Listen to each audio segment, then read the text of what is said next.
1941 found the world moving quickly to one of its darkest periods ever. Adolf Hitler's forces were terrorizing the people of Europe on every front. The Nazi military machine had moved through Central Europe. The swastika was darkening the skyline of the City of Light. Paris has fallen. Failing to force the surrender of England with its relentless blitzkrieg, Hitler's stormtroopers turned their attention to the Eastern Front and invaded Russia. Back home in America, all efforts were focused on preparations to fight the Hun. Every segment of the nation's industrial force was involved. In Tampa, shipyards were busy turning out vessels for our allies. The scrub palms and flat lands of South Tampa were being transformed into a huge Air Force base. Little did anyone realize the significance MacDill Airfield would play 50 years later as the nerve center for a major military conflict halfway around the world. Preoccupation with the war in Europe did not stop American life. For the most part, it went on as usual. Pardon me, boy, is that the Chattanooga Choo-Choo? Chattanooga Choo-Choo was working its way to the top of the hit parade, and the ballrooms around town were the place to be on a Saturday night. Florida's Archbishop Joseph P. Hurley had a clear vision of Tampa's future and addressed the need for spiritual fellowship for the growing community along the busy road between two military posts, Drew and MacDill airfields. In the fall of 1941, Father John J. Mullins was named to build the parish from the dusty pine woods of South Tampa. December 7th, 1941, a date which will live in infamy. The tone of the community changed dramatically, along with the rest of the country, on December 7th, 1941. On a beautiful Sunday morning, a surprise attack by the Japanese delivered a crippling blow to the United States Navy Pacific Fleet. America was at war. 2 weeks later, amid the chaotic hysteria of total mobilization, Father Mullins celebrated the parish's first Mass in a borrowed hall at the Academy of Holy Names on Bayshore Boulevard. The 25 Catholic families in the area had a church of their own. The war became an all-consuming enterprise. It touched everyone and everything. American troops and their allies fought hard and long, across Africa and up through the boot of Italy, often under extremely harsh conditions. After the liberation of Rome, Pope Pius XII would spend many moments blessing Allied troops as they passed near the Holy City. Father Mullins was called up and served 4 years as an Army chaplain. True to form, Americans did their best to get on with their lives as best they could under the circumstances. Broadway and Hollywood stars brought a slice of life to the troops wherever they could.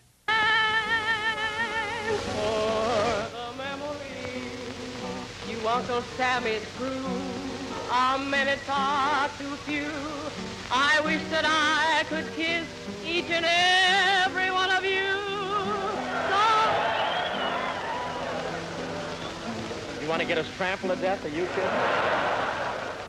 During the war, the parish's needs were administered by Father McEwen and Father William O'Farrell.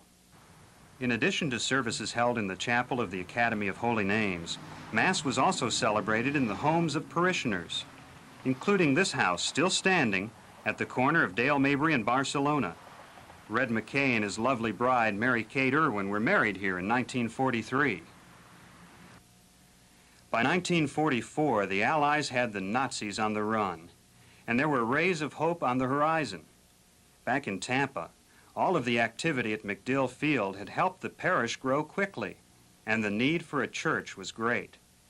With the help of a $4,000 donation from Tony Grandoff, Bill Haggerty, and Joe Tarantino, a surplus barracks building was bought and moved to the church property on Dale Mabry. Although humble in appearance, the 250 families of the parish were happy to have a place of worship they could call their own. To this day, the front walk to the little church is still in place. The country and the world were shaken by the loss of President Roosevelt in April 1945. He had led the nation through troubling times. It seemed somewhat unfair that he would miss the final fall of the Third Reich. There was still plenty of fighting to be done in the Pacific, however, and it would be the fury of 2 atomic explosions to bring the Japanese Empire down. Peace and prosperity seemed to come hand in hand to America, and Tampa was no exception. Father Mullins returned to his parish and guided it through the post-war boom that it was about to experience. Many of the servicemen from MacDill were settling in the area as they mustered out. Post-war America was moving to a different beat.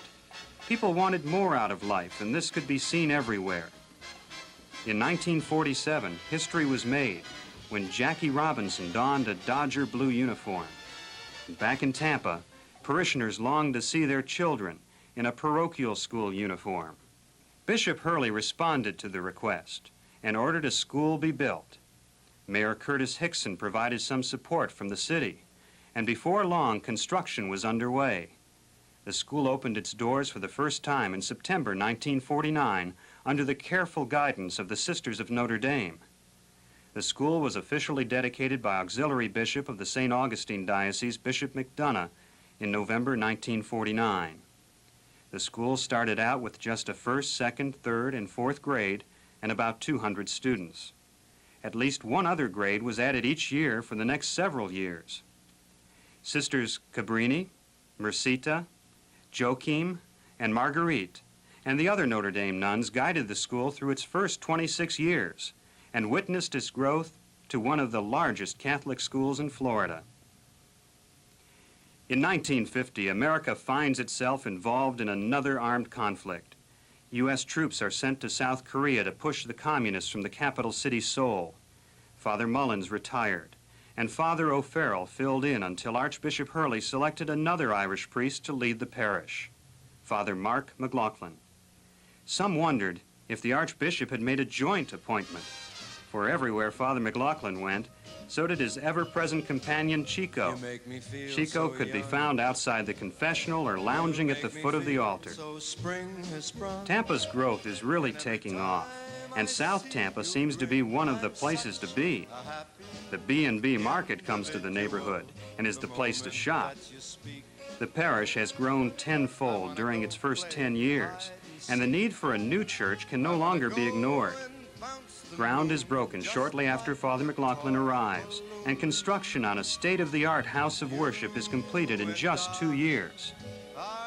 In March 1952, President Truman is upset in the New Hampshire primary, and America's World War II hero, Ike, makes a strong showing on the Republican ticket. And back home in Tampa, a building fit for a king was dedicated to the service of God's children.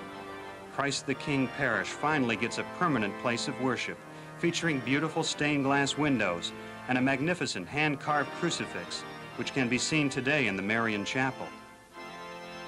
During the 50s, the parish grounds seemed to be a part of a never-ending construction project. Between 1950 and 1959, the new church, a rectory, convent, and 2 additional wings and offices for the school were built. By the end of the decade, the parish was the spiritual home to over 2,000 families, with 1,102 children enrolled in the school. A long-time fixture around the school during this period was Mr. Knievy. His ever-present vigil over the busy Dale-Mabry intersection guaranteed the safe passage for thousands of Christ the King students and churchgoers. By the close of the decade, America was onto the new frontier, outer space. The church was under new leadership for the first time in almost 20 years. Pope John XXIII is elected to fill the vacancy created by the death of Pope Pius XII. 1960 gave us the first and only Catholic president, John F. Kennedy. The community and the parish continue to grow, and the city's first McDonald's hamburger stand opens up on Dale-Mabry. Christ the King loses a large area of influence with the creation of a new parish, St. Patrick's, which actually grew from a mission directed by Christ the King. The school's reputation for quality is growing, and it is recognized for many things, including having the best school safety patrol in 1963. 1963 gave Catholics a new world leader. Pope Paul VI is elected to succeed John XXIII. Pope Paul VI promises to proceed with the important discussion started a year earlier in the Vatican Council II. Later the same year, Tampa is honored with a presidential visit, and parishioners proudly wave from their church steps as John Kennedy's entourage makes its way up Dale Mabry Highway from MacDill Air Force Base to Al Lopez Field. Several days later, he would be dead. The parish and the nation mourn. In 1965, Father McLaughlin was elevated to a Monsignor and honored by the church for dedication and service and given the title Domestic Prelate. The boys' basketball team brought their own recognition to light by starting what ended up being a 5-year winning streak. Athletic activities have always been a part of life at Christ the King School. Recognizing the growth of the church in Florida, the Diocese of St. Petersburg was officially formed in 1968, and Bishop Charles B. McLaughlin was named to be the spiritual leader. Monsignor McLaughlin retired in 1971 with 21 years of leadership and incredible spiritual growth to his credit. Father Norman Baltazar is named to succeed him.